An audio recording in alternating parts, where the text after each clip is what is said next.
श्री गणेशाय नमः। श्री गुरुदेवाय नमः। ओम नमः शिवाय। शिव पुराण महाकथा में आप सभी शिव भक्तों का एक बार फिर से स्वागत है। वित्तेश्वर संहिता में भगवान शिव ने लिंग पूजन का महत्व बताया है। अब आगे की कथा। नंदिकेश्वर कहते हैं, ब्रह्मा और भगवान विष्णु शिव को प्रणाम कर चुपचाप बैठ उनके दाएं और बाएं भाग में खड़े हो गए। उन्होंने पूजनीय महादेव जी को श्रेष्ठ आसन पर बिठाकर पवित्र वस्त्रों से उनका पूजन किया। दीर्घ काल तक स्थिर रहने वाली वस्तुओं को पुष्प वस्तु तथा अल्प काल तक टिकने वाली वस्तु को प्राकृत वस्तु कहते हैं। हार, नुपुर, केयूर, किरीट, मणिमय कुंडल, यज्ञोपवीत, उत्तरीय वस्त्र, पुष्पमाला, रेशमी वस्त्र, हार, मुद्रिका, पुष्प, तांबूल, कपूर, चंदन एवं अगरू का अनुलेप और धूप दीप, श्वेत छत्र, व्यंजन, ध्वजा, चवर तथा अनेक दिव्य उपहारों के द्वारा जिनका वैभव वाणी और मन की पहुंच से परे था, जो केवल परमात्मा के योग्य थे, उनसे ब्रह्मा और विष्णु ने अपने स्वामी महेश्वर का पूजन किया। इससे प्रसन्न हो भगवान शिव ने दोनों देवताओं से मुस्कुराकर कहा, पुत्रों, आज तुम्हारे द्वारा की गई पूजा से मैं बहुत प्रसन्न हूँ। इसी कारण यह दिन परम पवित्र और महान होगा। यह तिथि शिवरात्रि के नाम से प्रसिद्ध होगी और मुझे परम प्रिय होगी। इस दिन जो मनुष्य मेरे लिंग अर्थात निराकार रूप की या मेरी मूर्ति अर्थात साकार रूप की दिन रात निराहार रहकर अपनी शक्ति के अनुसार निश्चल भाव से यथोचित पूजा करेगा, वह मेरा परम भक्त होगा। पूरे वर्ष निरंतर मेरी पूजा करने पर जो फल मिलता है, वह फल शिवरात्रि को मेरा पूजन करके मनुष्य तत्काल प्राप्त कर लेता है। जैसे पूर्ण चंद्रमा का उदय समुद्र की वृद्धि का अवसर है, उसी प्रकार शिवरात्रि की तिथि मेरे धर्म की वृद्धि का समय है। इस तिथि को मेरी स्थापना का मंगलमय उत्सव होना चाहिए।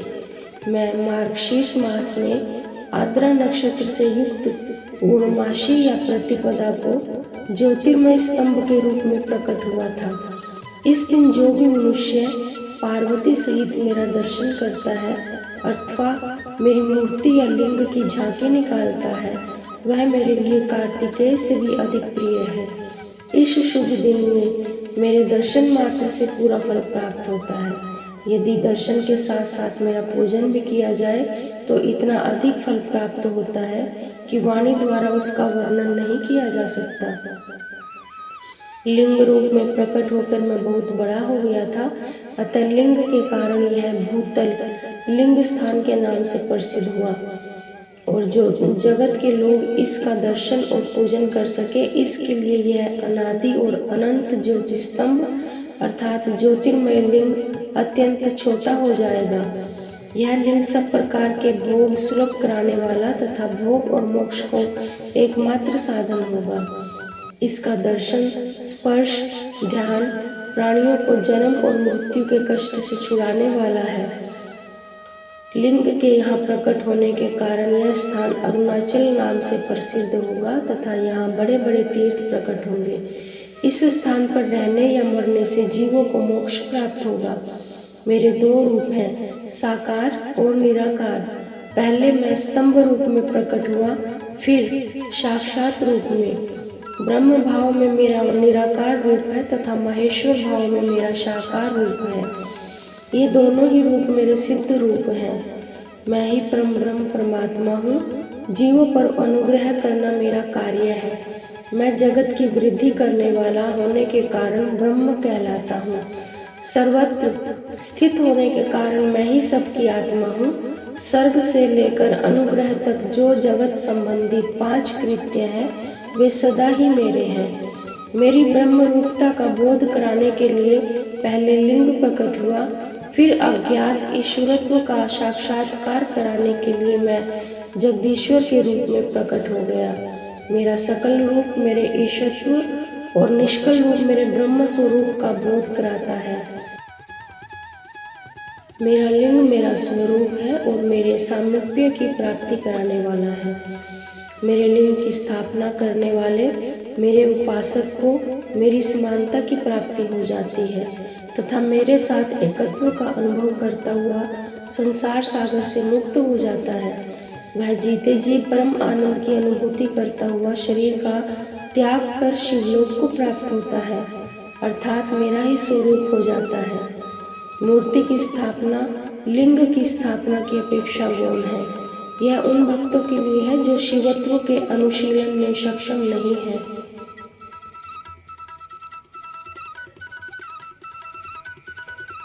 प्रणव एवं पंचाक्षर मंत्र की महत्ता।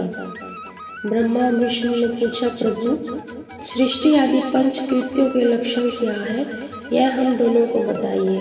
भगवान शिव बोले, मेरे कर्तव्यों को समझना अत्यंत गहन है, तथापि मैं कृपा पूर्वक तुम्हें बता रहा हूँ।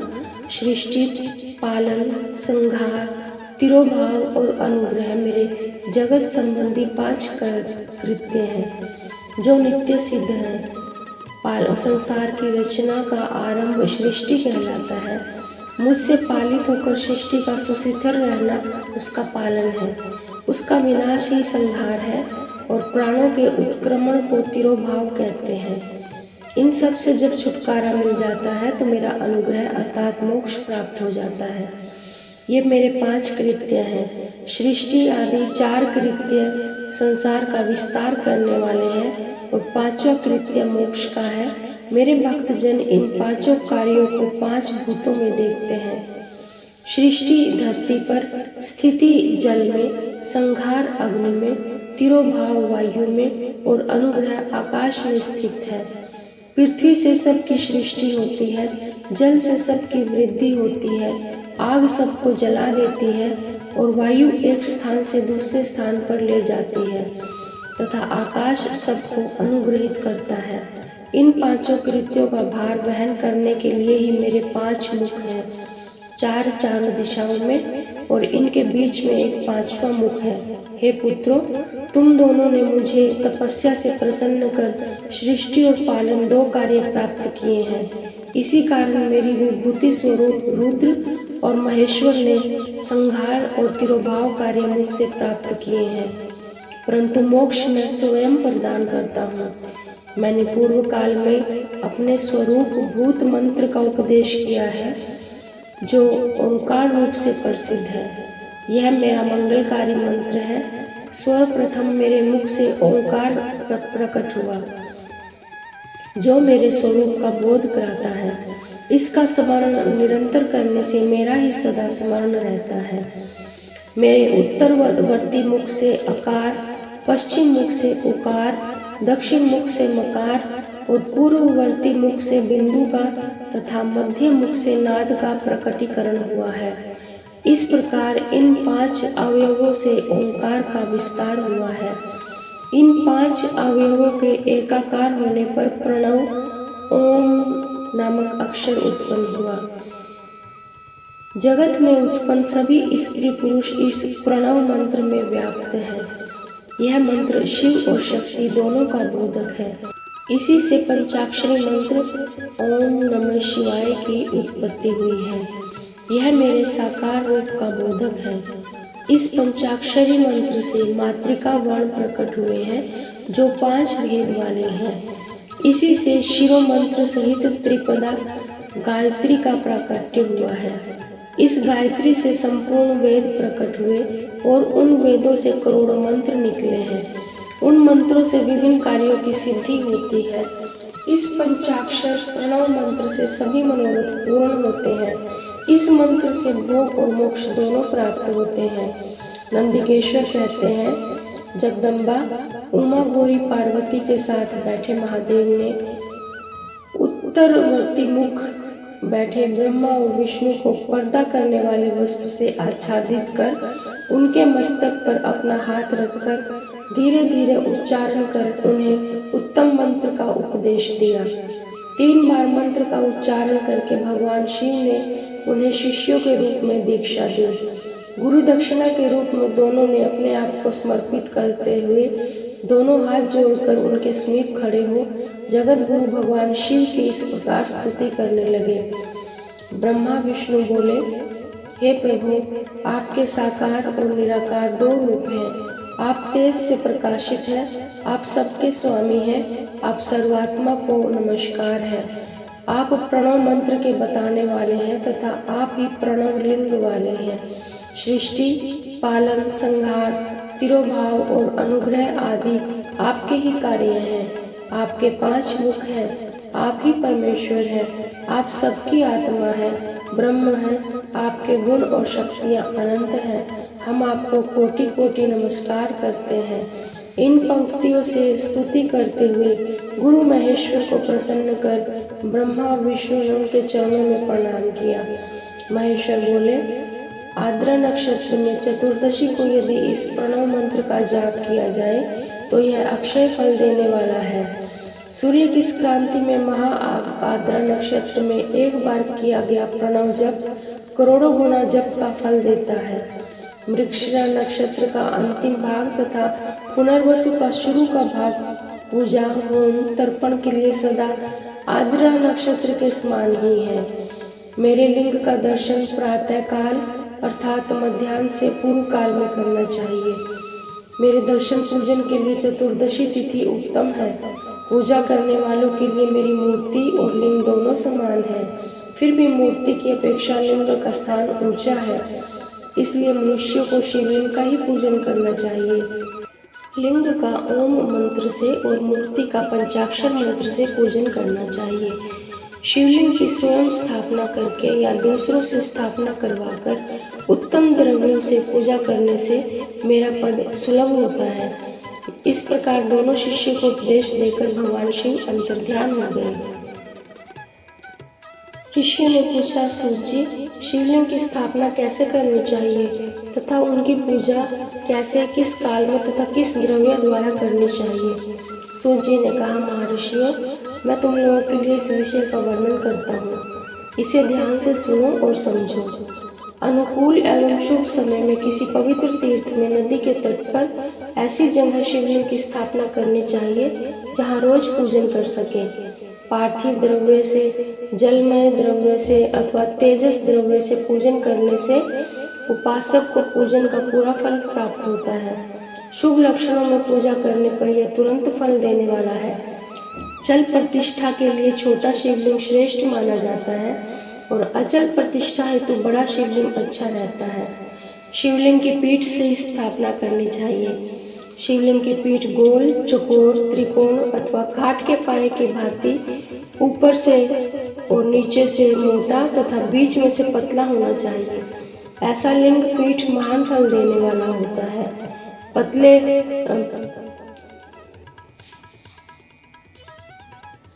ऋषि ने पूछा, सूत, शिवलिंग की स्थापना कैसे करनी चाहिए तथा उसकी पूजा कैसे, किस काल में तथा किस द्रव्य द्वारा करनी चाहिए।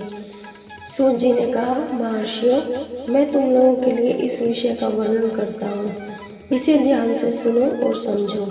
अनुकूल एवं शुभ समय में किसी पवित्र तीर्थ में नदी के तट पर ऐसी जगह शिवलिंग की स्थापना करनी चाहिए जहाँ रोज पूजन कर सके। पार्थिव द्रव्य से, जलमय द्रव्य से अथवा तेजस द्रव्य से पूजन करने से उपासक को पूजा का पूरा फल मिलता है। शुभ लक्षणों से पूजा करने पर यह तुरंत फल देने वाला है। चल प्रतिष्ठा के लिए छोटा शिवलिंग श्रेष्ठ माना जाता है। अचल प्रतिष्ठा हेतु बड़ा शिवलिंग अच्छा रहता है। शिवलिंग की पीठ सहित स्थापना करनी चाहिए। शिवलिंग की पीठ गोल, चौकोर, त्रिकोण अथवा काठ के पाए की भांति ऊपर नीचे से मोटी तथा बीच में से पतली होनी चाहिए। ऐसा लिंग पीठ महान फल देने वाला होता है। पहले मिट्टी अथवा लोहे से शिवलिंग का निर्माण करना चाहिए। जिस द्रव्य से लिंग का निर्माण हो उसी से ही पीठ बनाना चाहिए। यही अचल प्रतिष्ठा वाले शिवलिंग की विशेषता है। चल प्रतिष्ठा वाले शिवलिंग में लिंग प्रतिष्ठा एक ही तत्व से बनानी चाहिए। लिंग की लंबाई स्थापना करने वाले मनुष्य के 12 अंगुल के बराबर होनी चाहिए। इससे कम होने पर भी फल कम हो जाता है, परंतु 12 अंगुल से लंबाई अधिक भी हो सकती है। चल लिंग में लंबाई स्थापना करने वाले मनुष्य के 1 अंगुल के बराबर होनी चाहिए, उससे कम नहीं। यजमान को चाहिए कि वह पहले शिल्प शास्त्र के अनुसार देवालय बनवाए तथा उसमें सभी देवगणों की मूर्ति स्थापित करे। देवालय का गर्भगृह सुंदर, सुदृढ़ और स्वच्छ होना चाहिए। उसमें पूर्व और पश्चिम में 2 मुख्य द्वार हो। जहाँ शिवलिंग की स्थापना करनी हो उस स्थान के गर्त में नीलम, लाल, वैदुर्य, श्याम, मरकत, मोती, मूंगा, गोमेद और हीरा, इन 9 रत्नों को वैदिक मंत्रों के साथ छोड़ें। 5 वैदिक मंत्रों द्वारा 5 स्थानों से पूजन करके अग्नि में आहुति दें और परिवार सहित मेरी पूजा करके आचार्य को धन से, भाई बंधुओं को मनचाही वस्तु से संतुष्ट करें तथा याचकों को स्वर्ण, ग्रह और आभूषण, संपत्ति, गाय इत्यादि प्रदान करें। स्थावर जंगम सभी जीवों को यत्न पूर्वक संतुष्ट कर एक गड्ढे में स्वर्ण तथा 9 प्रकार के रत्न भरकर वैदिक मंत्रों का उच्चारण करके परम कल्याणकारी महादेव जी का ध्यान करें। तत्पश्चात नाद घोष से युक्त महामंत्र ओंकार का उच्चारण करके गड्ढे में पीठ युक्त शिवलिंग की स्थापना करें। वहाँ परम सुंदर मूर्ति की स्थापना करनी चाहिए तथा भूमि संस्कार की विधि जिस प्रकार शिवलिंग के लिए की गई है उसी प्रकार मूर्ति की भी प्रतिष्ठा करनी चाहिए। मूर्ति की स्थापना अर्थात प्रतिष्ठा पंचाक्षर मंत्र से करनी चाहिए। मूर्ति को बाहर से भी लिया जा सकता है परंतु वह साधु पुरुषों द्वारा पूजित हो। इस प्रकार शिवलिंग व मूर्ति द्वारा की गई महादेव जी की पूजा शिव पद प्रदान करने वाली है। स्थावर और जंगम से लिंग भी 2 तरह का हो गया है। वृक्ष, लता आदि को स्थावर लिंग कहते हैं और कृमि कीट आदि को जंगम लिंग कहते हैं। स्थावर लिंग को सदैव सींचना चाहिए तथा जंगम लिंग को आहार एवं जल देकर तृप्त करना चाहिए।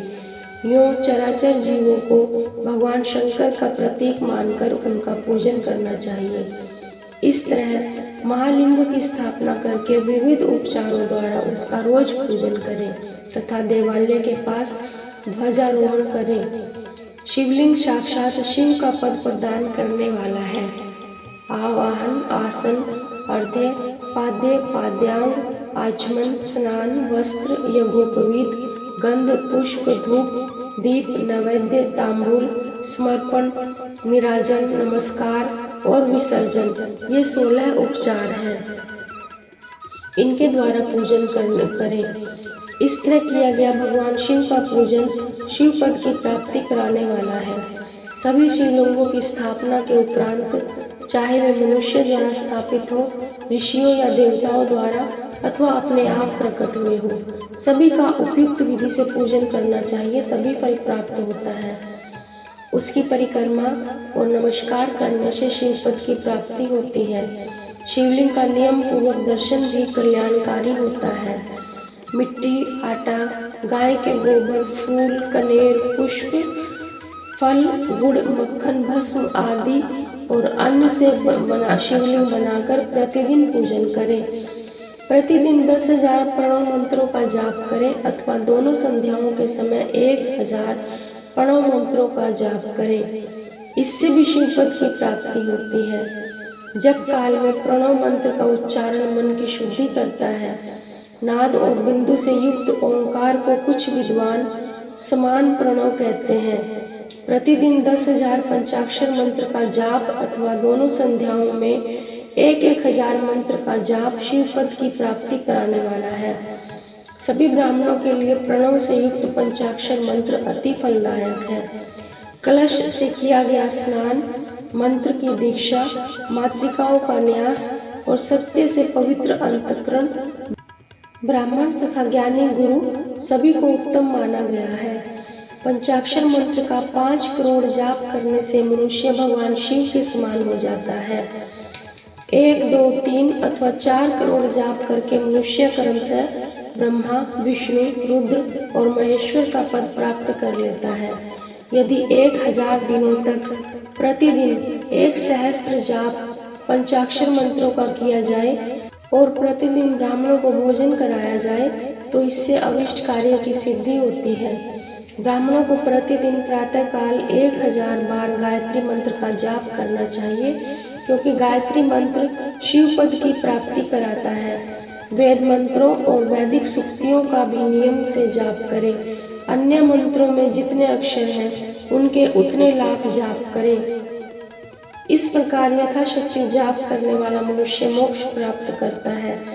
अपनी पसंद से कोई एक मंत्र अपनाकर प्रतिदिन उसका जाप करें अथवा ओम का नित्य 1 सहस्त्र जाप करें। ऐसा करने से संपूर्ण मनोरथों की सिद्धि होती है। जो मनुष्य भगवान शिव के लिए फूलवाड़ी या बगीचे लगाता है तथा शिव मंदिर में झाड़ने बुहारने का सेवा कार्य करता है, ऐसे शिव भक्त को पुण्य कर्म की प्राप्ति होती है। अंत समय में भगवान शिव उसे मोक्ष प्रदान करते हैं। काशी में निवास करने से भी योग और मोक्ष की प्राप्ति होती है। इसलिए आमरण भगवान शिव के क्षेत्र में निवास करना चाहिए। उस क्षेत्र में स्थित बावड़ी, तालाब, कुआं, पोखर को शिवलिंग समझकर वहां स्नान, दान और जाप करके मनुष्य भगवान शिव को प्राप्त कर लेता है। जो मनुष्य शिव के क्षेत्र में अपने किसी मृत संबंधी का दाह, दशा, मासिक श्राद्ध अथवा वार्षिक श्राद्ध करता है अथवा अपने पितरों को पिंड देता है, वह तत्काल सभी पापों से मुक्त हो जाता है और अंत में शिवपद प्राप्त करता है। लोक में अपने वर्ण के अनुसार आचरण करने व सदाचार का पालन करने से शिवपद की प्राप्ति होती है। निष्काम भाव से किया गया कार्य अभिष्ट फल देने वाला एवं शिवपद प्रदान करने वाला होता है। दिन के वक्त मध्याह्न अथवा साय 3 विभाग होते हैं। इसमें सभी को एक एक प्रकार के कर्म का प्रतिपादन करना चाहिए। प्रातः काल रोजाना दैनिक शास्त्र कर्म, मध्य काल में सकाम कर्म तथा साय काल में शांति कर्म के लिए पूजन करना चाहिए। इसी प्रकार रात्रि में 4 प्रहर होते हैं। उनमें से बीच के 2 प्रहर निशित काल कहलाते हैं। इस काल में पूजा करनी चाहिए, क्योंकि यह पूजा अभीष्ट फल देने वाली है। कलयुग में कर्म द्वारा ही फल की सिद्धि होगी। इस प्रकार विधि पूर्वक समय अनुसार भगवान शिव का पूजन करने वाले मनुष्य को अपने कर्मों का पूरा फल मिलता है। ऋषियों ने कहा, सूत जी, ऐसे पुण्य क्षेत्र कौन कौन से हैं जिनका आश्रय लेकर सभी स्त्री पुरुष शिव पद को प्राप्त कर लें? कृपा कर हमें बताइए। न जानामि योगं जपं न पूजां, न तोहं सदा सर्वदा शम्भुतुभ्यं। जराजन्म दुःखोऽगतातप्यमानं, प्रभो पाहि आत्मानममीश शम्भो। ओम नमः शिवाय।